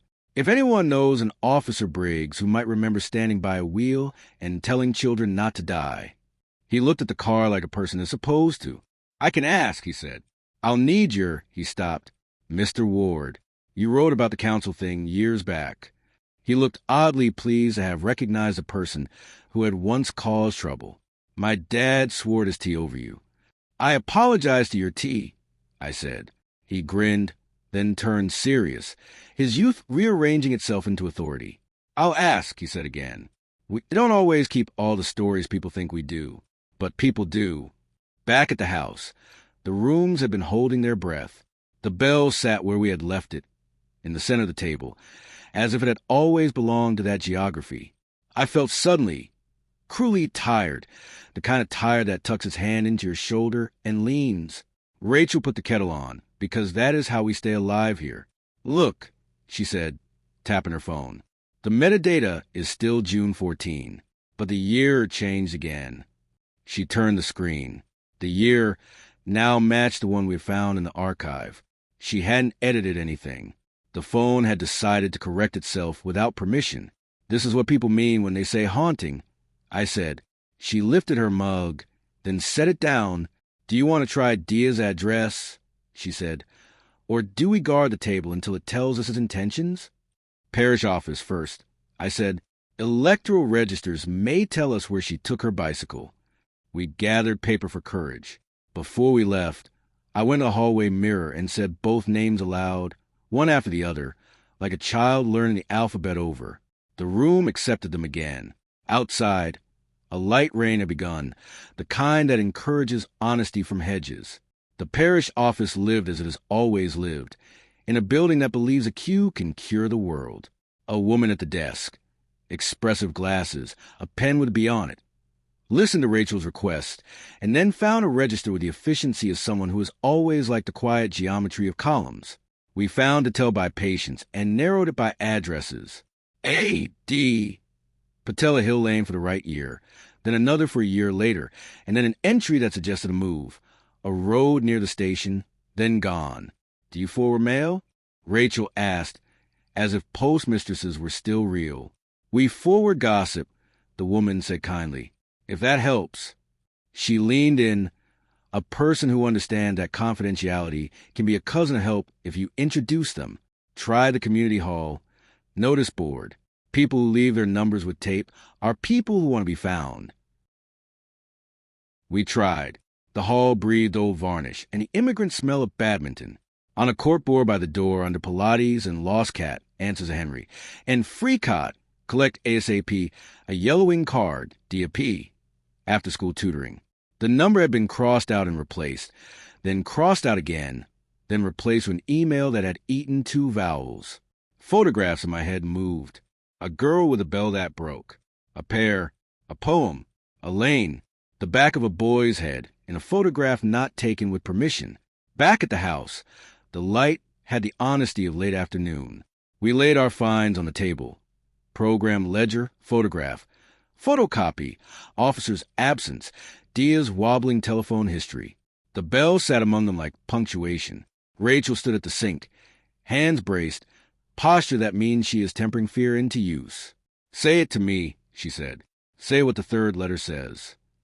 I shook my head. Not yet. What are you protecting? She asked. Me?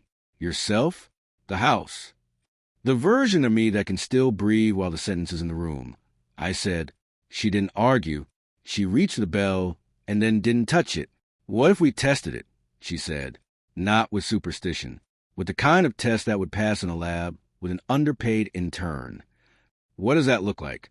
We photograph the table from above, she said. We go into the next room for 2 minutes. We come back. If anything has moved, we will know it moved without our hands. This is unwise, I said, a sentence I've always liked when it is other people's turn to ignore it. We did it anyway. The photograph was crisp. Overhead, program in the top left, ledger right. Photograph bottom left, bell center, notebook bottom right. We set a timer. We left the room. We stood in the hallway. 2 adults checking their breath. 2 minutes performed their labor. We returned. The table was as the photograph had left it, except for one detail the photograph had not allowed for. The bell had turned. Only a degree, 20, perhaps 30. The dent facing not the ledger but the photograph. A courtesy offered to a different past. I didn't touch it, I said. I didn't either, Rachel said. She took a second photograph. The metadata blinked once, then obeyed the present. We set the 2 images side by side. The bell looked like a compass, deciding which north. Outside, a bicycle passed a house. Blue frame. Not red, the small, careful labor of a child late for nothing. The sound of the chain was correct. I waited for the slip, the temp, the catch. It did not come. It was almost evening when the phone rang. Not mine. Rachel's. The number came up as a shape rather than a name. Unknown, with the long patience of a landline. She answered with her professional neutrality. A woman's voice, middle pitch, careful vowels. Is this Rachel? Yes. You're with him. The voice said, not accusatory, simply observant. Tell him not to open alone. Rachel went cold in the way you can feel through the floorboards of a person. Who is this? A pause long enough to allow a choice to be made. Then, you read a poem with me, the voice said, softer. By the wheel. A breath. And it wasn't your bell. Rachel looked at me the way you look at maps when the road you are on is not marked. Diya, she said, voice small, brave. The line clicked off. We stared at the phone as if it could be made to confess by kindness. Rachel dialed back into absence. No message. No person. Tomorrow, she said, because someone had to pretend the world had a schedule. We call every number until someone admits to knowing her. I nodded. The light was leaving the table. The objects looked more certain in the dusk. Shadows are a kind of answer. Lucas, Rachel said, we should read it. The 3rd letter. Not because it will be kind, but because it will be less unkind if it is spoken where we can both hear it. I took the envelope in both hands. The paper had softened like fruit. I slid the letter free and let it lie face down on the table for a count of 5 breaths. Then I turned it over. The words were there, printed with the same clerical calm. My eyes found the first and carried on because reading is a habit that does not check the heart before beginning. I read the sentence. Rachel did not ask what it said. She watched my face and knew. The room's air changed weight. The house leaned a degree toward the table. I folded the letter closed, carefully, the way you fold a shirt for a suitcase when you know you will have to wear in a city that expects you to be someone. I put it back in the envelope. I closed the envelope. I put it in the drawer and shut the drawer and placed my palm on the wood, as if to keep the words from leaving. Tomorrow, I said, library, parish office. We find Diya. We ask about the mill day. And tonight, Rachel asked. Tonight, I forget how to say it. She nodded, the way people nod when given a task that does not require their hands. We moved around each other in the kitchen, like people who have practiced in smaller spaces. We turned off the lamp. We let the house believe in itself. In the hour before midnight, the sea found a deeper sound.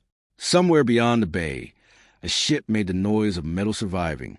I lay on the sofa and held the ledger like a book you read to children when the world misbehaves. I might have slept. I might have only closed my eyes and told my body to pretend. I woke to the soft percussion of something small falling in the hallway, like a coin deciding the argument of which face belongs to it. The dresser drawer was open again. On the floor, between the drawer and the skirting board, a paper had fallen, folded, tri-folded, the way offices teach. Not the program, not the letter. A photocopy of a photograph we had not made. 2 children by the mill wheel, a girl with a braid, a boy with a mouth that did not yet know how to ask. The bicycle lives between them, the bell intact, the tape on the right handlebar clean, white, new. At the edge of the frame, a dog with a white patch over one eye, deciding whether to belong to the moment. On the back, in the graphite that knows how to say only what it means, a single line: ask Officer Briggs why he changed your name. This is the end of part 1 of The Forgotten Name. Thank you for listening. The mystery continues in part 2. Don't forget to subscribe to the Ink Tale so you never miss the next release, and click the video on your screen to continue the story right now.